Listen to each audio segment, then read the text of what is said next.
Bonjour à tous, on se retrouve aujourd'hui dans la deuxième partie d'une entrevue avec Michel Villa. Aujourd'hui, on se dirige vers la deuxième partie de son approche, c'est-à-dire le savoir-faire. Michel travaille avec une méthode en trois parties, donc on a décrit dans le premier épisode, qui est tout d'abord le savoir, le savoir-faire, puis le savoir-être. Alors aujourd'hui, on se retrouve dans le savoir-faire. Alors Michel, comment ça va? Ça va très bien, toi, Étienne, en forme? Excellent, très en forme. Alors, qu'est-ce qui en est du savoir-faire? Juste faire une petite mise en contexte. Alors, le savoir, c'était quoi? C'était les connaissances, la théorie. Alors ça, c'est bien beau là de savoir quel genre de stratégie que je veux faire pour tirer un rendement à la bourse. Mais le problème après ça, c'est l'exécution.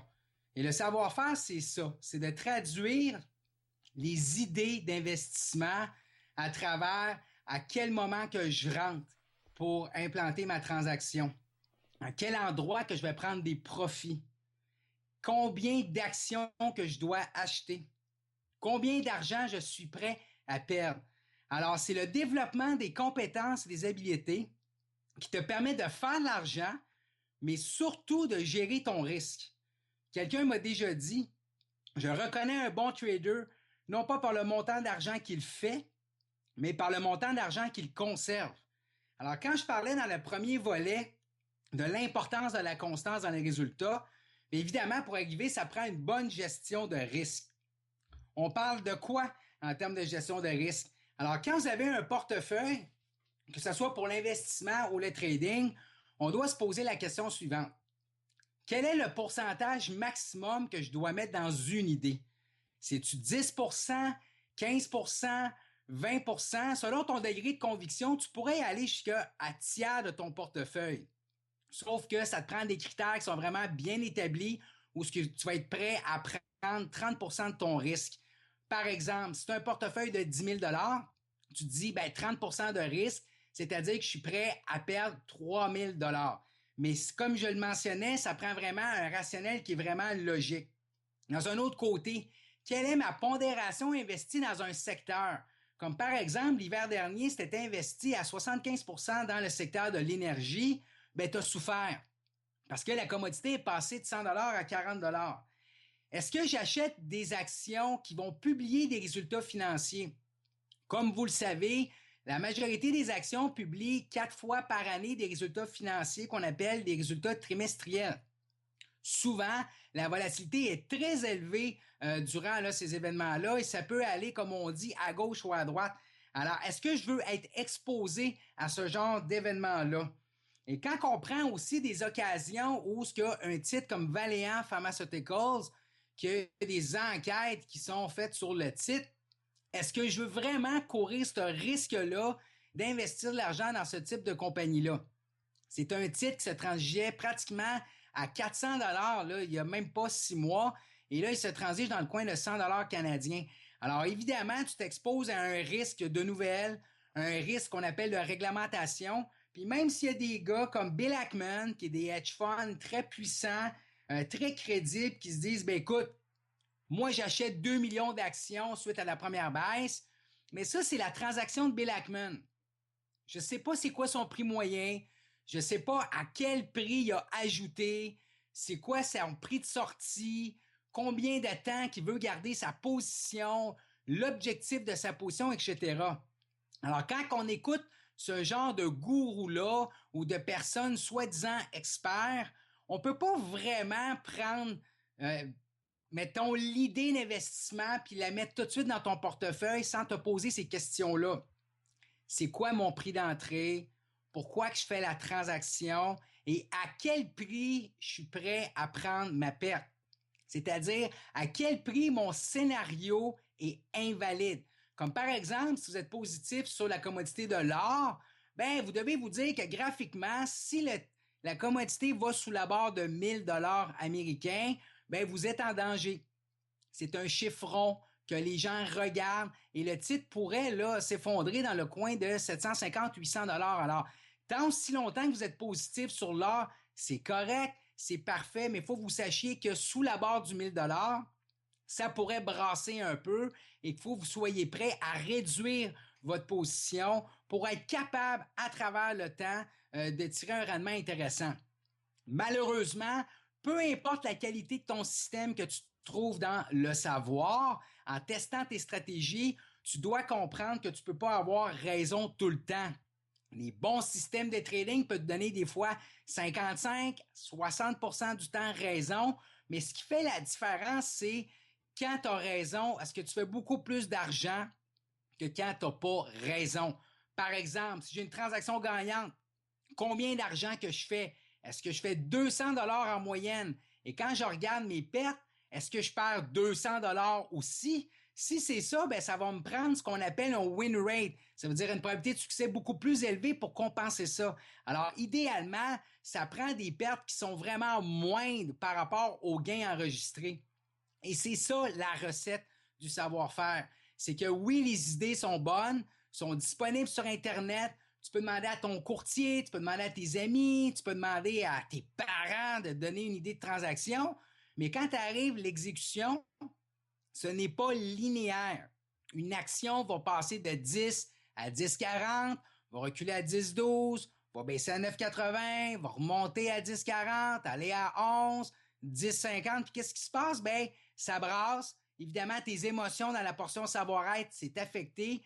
Mais si tu n'as pas un plan de match de savoir à quel moment tu rentres et tu sors, tu es un peu là, sujet là, à ce qu'on appelle à des variations de ton humeur là, dans le marché. Alors, une façon de gérer ça et de prévoir là, des cascades émotionnelles qui vont te faire mal, bien, c'est important de toujours avoir des stops en place. Un stop, c'est quoi? C'est un ordre que tu places dans la machine qui va lancer une commande là, au marché ou un cours limite pour sortir de ta position. Par exemple, tu achètes un titre à 10 $ et tu dis, ben, si le titre va sous la barre du 9 $, ben, je me sors automatiquement de ma position. Comme ça, ben, tu te protèges de pertes là, qui peuvent arriver très vite. Parce qu'on sait à la bourse, tout peut arriver. Comme par exemple, cet été, moi, j'avais vendu à découvert le titre Avon Products, le symbole AVP aux États-Unis. Alors, quand tu vends à découvert, c'est tu vends un actif financier que tu ne possèdes pas, dont l'objectif est de l'acheter plus bas. Alors, si j'achète un titre à 10 $, je veux le vendre à 11 $. Mais quand je vends à découvert à 11, mon objectif, c'est de l'acheter à 10. Alors, c'est la pensée inverse. Alors, Avon Products, techniquement, c'est un titre qui était faible, se transigeait dans les bas de l'année, c'était pesant. Comme on dit, il n'y avait rien pour lui. Et je le vendais à découvert là, dans le coin, là, sous la barre du 7 $. Et en l'espace de quelques minutes, le titre a accéléré. Il y a un arrêt de transaction. Et on apprenait qu'il y avait des rumeurs à l'effet qu'il serait acheté. Alors, du coup, le titre a monté là, dans le coin de 8 $. Alors, quand on regarde un move de la sorte, un mouvement important de 7 à 8 $, si tu n'es pas protégé à la hausse quand tu es vendeur à découvert, tu peux te faire vraiment mal parce que, qui sait, on aurait pu apprendre qu'ils sont fait acheter et puis quelques jours plus tard, le titre va à 12, 13 ou 14 $ et là tu essuies des pertes incroyables et ça fait très mal à ton compte et surtout, tu as ce qu'on appelle les traumatismes émotionnels. Tu veux toujours être in the game. Tu veux être présent. Live for tomorrow. C'est d'être capable là, d'avoir ce qu'on appelle une constance à travers le temps avec ton système. C'est pas juste une transaction, c'est une série de transactions. Et pour te permettre ça, tu dois absolument avoir un contrôle sur tes pertes. Puis aussi, ce qui arrive, c'est que quand tu places ces stops-là, bien évidemment, si tu le fais durant la transaction, mais comme je parlais tantôt, ben, les émotions y embarquent, puis le savoir-être est important. Le marché, il bouge, mais évidemment, tes aspirations, tes rêves, tes envies de faire de l'argent, ben, il y a comme une menace à ton ego quand ça ne va pas de ton bord. C'est pour ça que c'est important de le faire avant d'implanter ta transaction, de dire voici le moment ou l'endroit que je vais sortir. Ou si vous êtes quelqu'un de fondamental, quel est le scénario qui va faire que, dans le fond, ma transaction ou ma thèse d'investissement n'est plus valide. Et quand tu le fais avant de mettre ta transaction en place, ça diminue cet aspect-là émotionnel. Et si tu peux le faire aussi, ton analyse à l'extérieur des heures de marché, ça aide beaucoup. Alors, placer des stops d'avance, c'est important pour gérer votre aspect émotionnel. Ça diminue de dire « Ah ben là, je vais lui donner encore une petite chance, là. Je mettrai pas mon stop tout de suite, je vais voir. » Il faut faire attention parce qu'il y a des fois, il y a des nouvelles qui frappent qu'on dit à n'importe quel moment. Et si on prend par exemple là, Twitter qui était supposé de rapporter le résultat au mois d'avril à 4 heures, ben, il y a une compagnie qui a hacké le site et qui a relâché les résultats d'avance. Et le titre a chuté pratiquement de 20%. Alors, de placer des stops d'avance, ça vous permet justement de vous protéger contre des nouvelles qui sortent de nulle part. Et aussi, ça diminue là, vos variations de votre humeur, vos variations au niveau des émotions. L'autre point qui est important, Étienne, aussi, c'est de ne jamais ajouter une transaction perdante.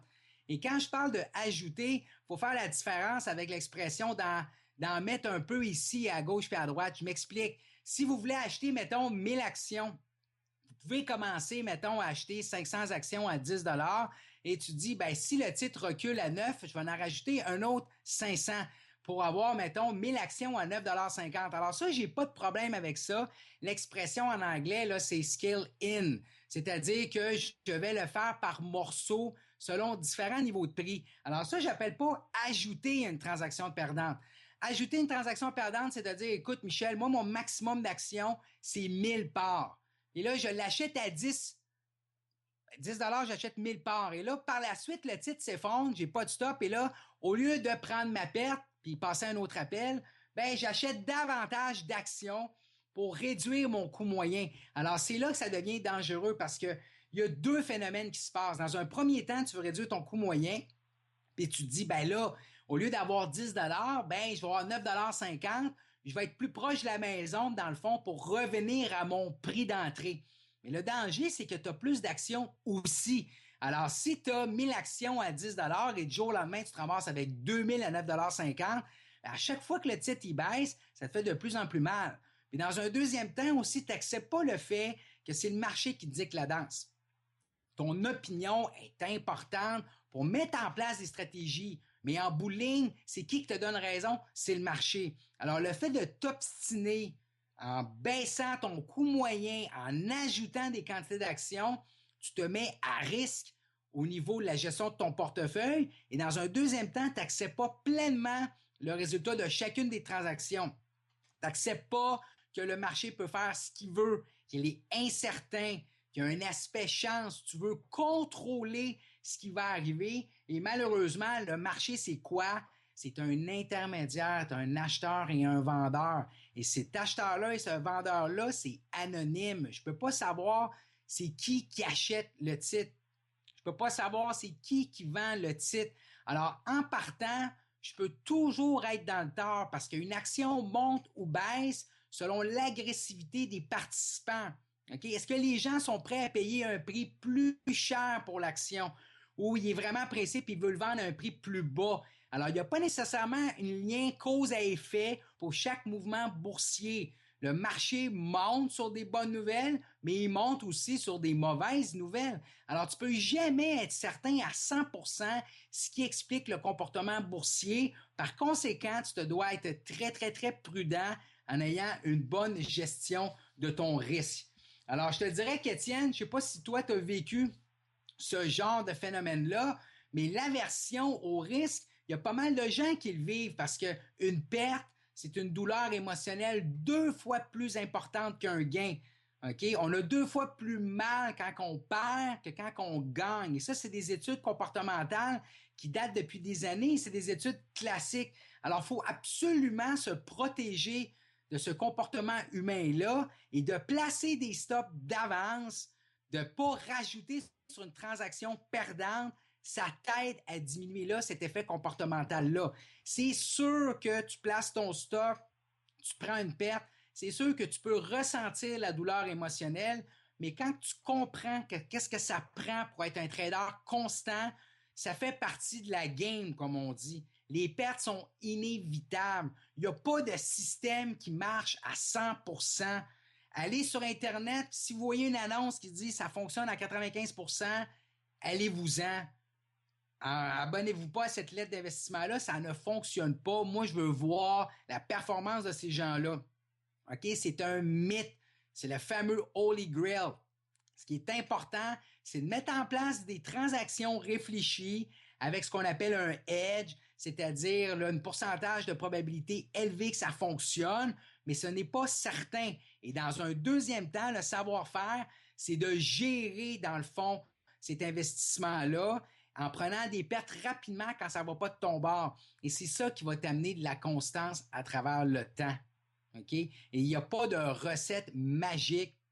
Quand on parle d'exécution, on parle de savoir-faire, avoir une méthodologie de comment que je m'y prends avec ce qu'on appelle une liste de contrôle, une checklist. Pour à chaque fois qu'on est dans une transaction, on se dit, est-ce que je suis dans la transaction pour les bonnes raisons ou est-ce que je suis là seulement pour satisfaire mon ego? Est-ce que je ne prends pas ma perte parce que je veux absolument avoir raison? Prouver à tout le monde que quand j'ai dit aux gens, par exemple, que l'or s'en allait à 1500, bien, il va y aller à 1500, même s'il doit passer par 700. Ça, c'est de l'ego mal placé. L'important, c'est trade what you see, trancher ce que tu vois, ce que le marché te dit de faire. Et malheureusement, tu vas être des fois là, en déséquilibre par rapport à ce que le marché ou tu ne seras pas synchronisé par rapport à ce qu'il veut faire, mais c'est correct. Le marché, c'est une grosse machine d'intermédiaire entre des acheteurs et des vendeurs. Alors, on doit être prêt à cette éventualité-là.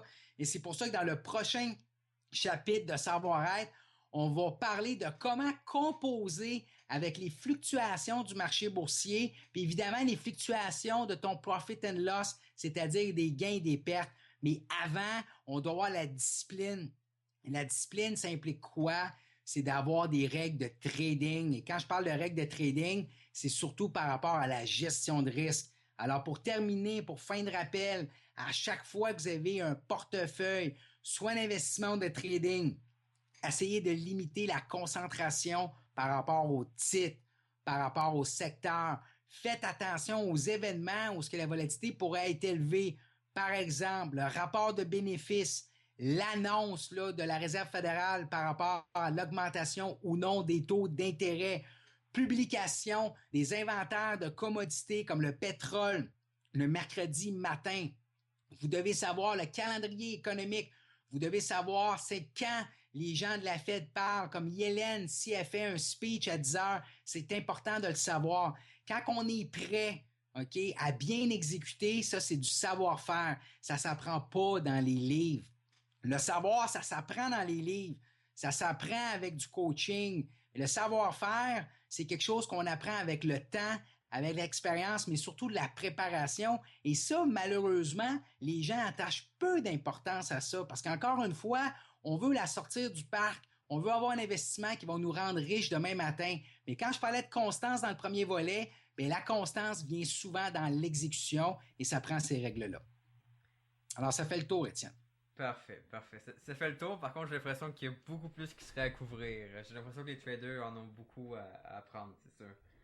Absolument, c'est un sujet très, très important. Puis je te dirais que c'est vraiment le bas blesse parce qu'on veut absolument avoir raison. On est des bébites là, à ego. Depuis qu'on est tout petit, là, on valorise le fait d'avoir raison. Hein? On donne des bonnes notes, tape dans le dos, les gens t'encouragent à chaque fois que tu fais quelque chose de bien.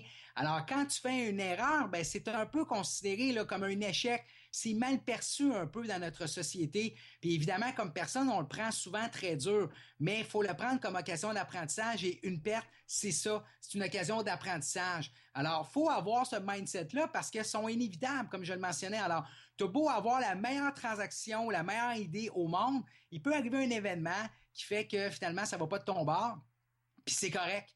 OK? Il n'y a personne qui va te lancer une roche, puis il n'y a personne qui va dire que t'es poche, mais ça fait partie de la game, comme on dit. Donc maintenant, Michel, je vais te demander comment est-ce qu'on fait pour déterminer qu'on fait la bonne chose lorsqu'il vient à ces stratégies-là de savoir-faire? Comment est-ce qu'on peut déterminer que ce qu'on fait, c'est correct? Alors, dans un premier temps, tu dois évaluer ta stratégie. OK? À chaque fois que tu fais une transaction, que ce soit fondamentale, technique ou quantitatif, tu dois absolument te poser la question, c'est quoi le rationnel en arrière de la transaction? Et en partant de là, ben, tu te dis qu'à travers le temps, je devrais avoir raison à X pourcentage. Par la suite, quand je mets la transaction en place, je dois suivre ce qu'on appelle, comme je disais tantôt, une liste de contrôle. Quel est mon prix d'entrée? À quel endroit je mets mon stop? À quel prix je prends des profits? À quel moment que j'évalue est-ce que la thèse est bonne ou pas?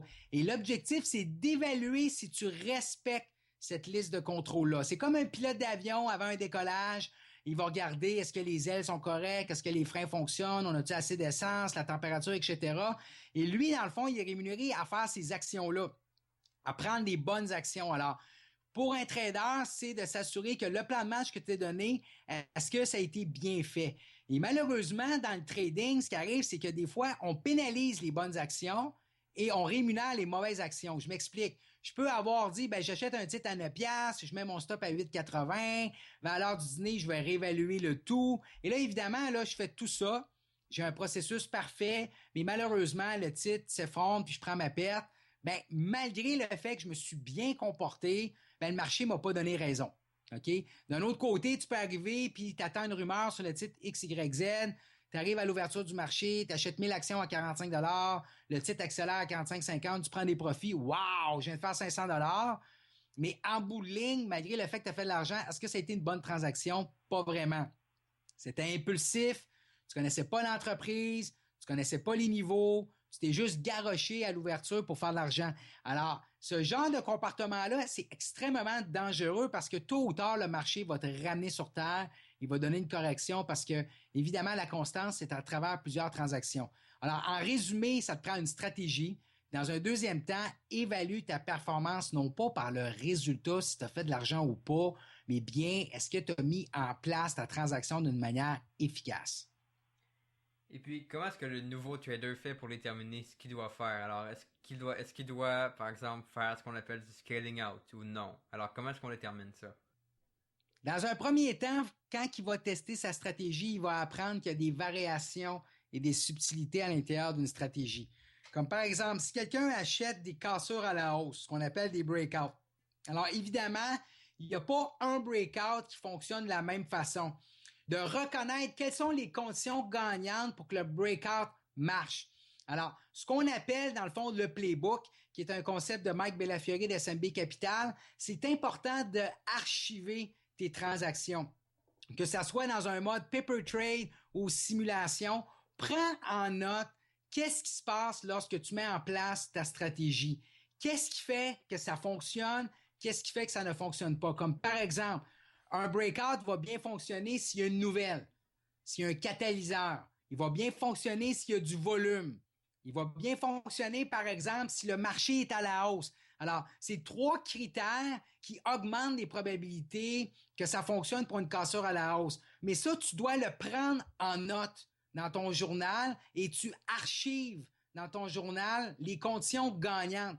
Et par expérience, tu vas le savoir que oui, je peux faire ce genre de stratégie-là, mais je dois prendre plus de temps au niveau de mon point d'entrée. Et c'est là, par exemple, que je vais faire un scale-in.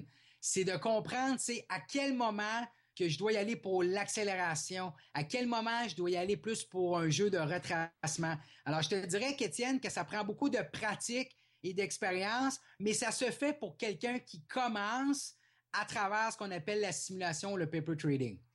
Mhm. D'accord, d'accord. Maintenant, une question un peu plus technique. Tu parlais de constance. Est-ce que tu es constant en termes de grosseur de position? Donc, autrement dit, est-ce que à chaque position que tu prends toujours le même pourcentage de risque, par exemple? C'est qu'au début, quand tu commences comme trader, on a comme le rêve de faire de l'argent. Et les gens pensent souvent, la façon de faire de l'argent, évidemment, c'est d'avoir le plus d'actions possible.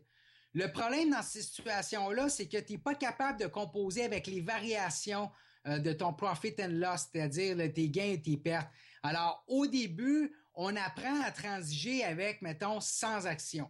C'est-à-dire qu'on va y aller avec la même quantité d'actions pour peu importe le type d'action que tu transiges. Ça soit 100 Intel, mettons 100 Apple, ça soit 100 General Electric. Et l'objectif, c'est de travailler, comme je disais, dans ton savoir-faire à l'exécution. OK? Par la suite, évidemment, avec l'expérience, quand je parlais tantôt de ton playbook, tu vas être capable de déterminer quelles sont les stratégies que je suis capable de mettre un A. Quelles sont les stratégies que je suis capable de mettre un B? Quelles sont les stratégies que je suis capable de mettre un C? Et considérant la qualité de tes stratégies, tu vas mettre plus de poids dans ces transactions-là. Et parfois, une transaction va être capable de faire ton mois et même ta semaine. Mais ça prend un certain temps parce que tu dois déterminer quelles sont les conditions gagnantes pour avoir un A. Et dans un A, évidemment, ce qui va arriver, c'est que tu vas mettre un pourcentage de risque beaucoup plus élevé.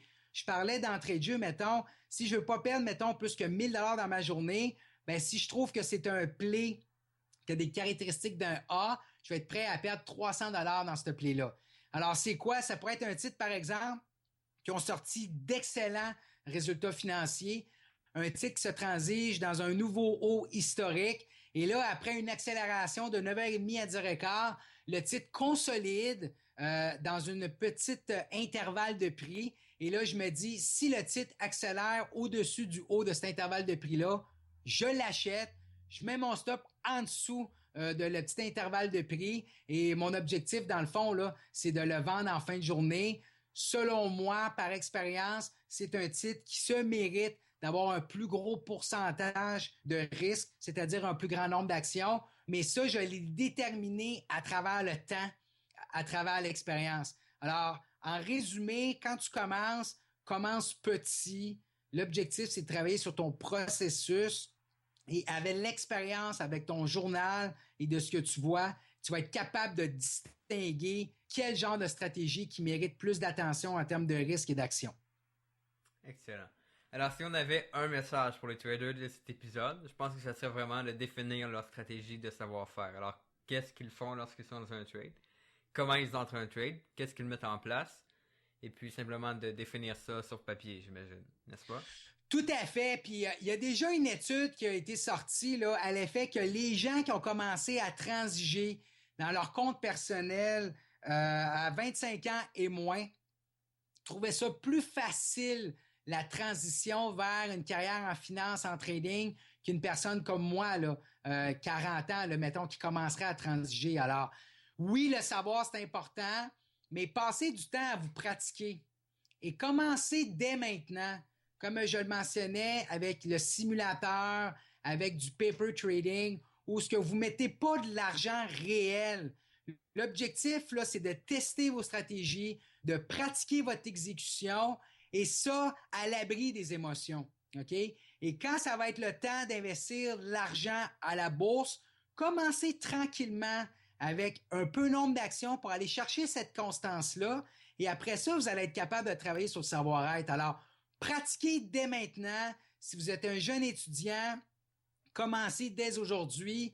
Vous êtes capable de lire beaucoup, mais mettez-vous en action parce que c'est vraiment ça le nerf de la guerre, c'est l'exécution. Sur ce, on va vous revoir la semaine prochaine dans un autre épisode qui sera focusé sur le savoir-être. Et puis, entre-temps, je vous invite à visiter soit desartstrade.com pour des trucs sur le forex, sur le trading en général et la psychologie, ou michelvilla.com, michelvilla avec 2L.com, pour tous les articles de Michel qui sont extrêmement intéressants. Alors, on va vous revoir dans un prochain épisode. Merci Michel pour cette belle interview. Merci à toi, Étienne. Puis s'il y a des gens qui veulent plus d'informations, n'hésitez pas à m'appeler ou à m'écrire un courriel là, sur le site web. Parfait. Alors, on se revoit la semaine prochaine. Merci, au revoir.